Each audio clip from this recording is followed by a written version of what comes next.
আসসালামু আলাইকুম ওয়া রাহমাতুল্লাহি ওয়া বারাকাতুহু। আশা করি সবাই মহান রব্বুল আলামিনের মেহেরবানিতে আপনারা সকলে ভালো আছেন। ইনশাআল্লাহ আপনাদের দোয়ায় আমি অনেক ভালো আছি। আজকে আমি আপনার ভালোবাসার মানুষকে, আপনার অবাধ্য কাউকে অথবা আপনার পছন্দের যে কাউকে কিভাবে আপনার আয়ত্তে রাখবেন, কিভাবে আপনার হাতের মুঠোর মধ্যে রাখবেন, কিভাবে আপনার কথায় উঠাবেন, বসাবেন, নাচাবেন, চলাবেন, এই সম্পর্কিত আরেকটি আমল নিয়ে হাজির হয়েছি। আশা করি সবাই একদম শুরু থেকে শেষ পর্যন্ত দেখবেন। যদি টেনে টেনে দেখেন তাহলে কিছুই বুঝবেন না, আর না বুঝে শত শত আমল করলে জীবনও রেজাল্ট পাবেন না। সেজন্য আপনাকে অবশ্যই ভিডিওটি একদম শুরু থেকে শেষ পর্যন্ত টেনে না টেনে দেখতে হবে। যদি টেনে টেনে দেখেন তাহলে কিছু বুঝবেন না। আর আমলটি করার পূর্বে অবশ্যই আমার থেকে অনুমতি নিতে হবে। আমি সেই সমস্ত ভাইদেরকে অনুমতি দিব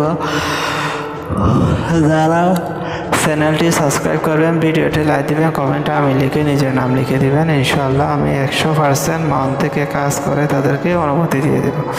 আর ভিডিওটি বেশি বেশি শেয়ার করে দিবেন যাতে মানুষের উপকৃত হয়। এতে আপনার আল্লাহর অশেষ রহমত হতে পারে, আমলের একটি বরকত এবং ফয়জিয়াত আপনার কাছে চলে যেতে পারে।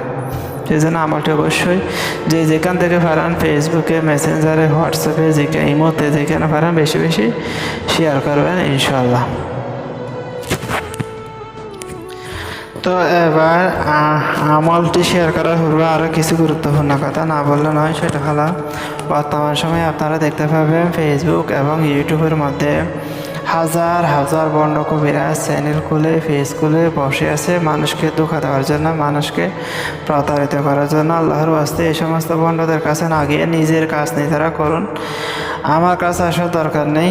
আপনারা আল্লাহর ওয়াস্তে নিজের কাজ নিজেরা করুন। এতে আল্লাহ অবশ্যই আপনাকে সফলতা দান করবেন।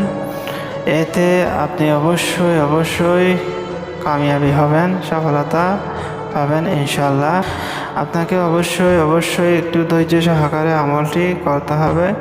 আমলটি করার নিয়ম হলো, আপনি পাক পবিত্র হয়ে কাবার দিকে মুখ করে আপনি ইনশাআল্লাহ সোমবার অথবা শুক্রবার আসরের নামাজের পর অথবা বুধবার আসরের নামাজের পর কাবার দিকে ফিরে বসে গায়ে পাক পবিত্রতা হয়ে গায়ে আতর মেখে আপনি কী করবেন, আমি যেভাবে লিখেছি হুবহু 3টি নকশা লিখবেন। জাফরানে কালি হলে, পুষ্পাতা হলে সবচেয়ে ভালো। যদি না পারেন সাদা কাগজে লাল কালি কলম দিয়ে লিখবেন। নিচে ভালোবাসার মানুষটির নাম এবং তার মায়ের নাম, বাবার নাম লিখবেন। ছেলে হলে বাবার নাম, মেয়ে হলে মায়ের নাম লিখবেন। লিখার পর আপনি একটি নকশা ডান হাতে অথবা গলায় ধারণ করবেন।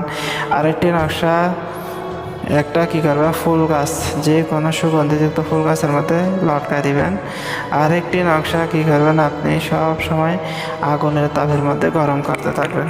ইনশাল্লাহ এই 3টি কাজ করার সাথে সাথে আপনার পছন্দের মানুষটি আপনার জন্য অস্থির হয়ে উঠবে, আপনার জন্য পাগল হয়ে উঠবে, আপনার জন্য দেওয়ানো হয়ে উঠবে। তো সবাই ভালো থাকবেন, আমার জন্য দোয়া করবেন যাতে সামনে আরও আমল নিয়ে হাজির হতে পারি। আসসালামু আলাইকুম ওয়া রাহমাতুল্লাহি ওয়া বারাকাতুহু।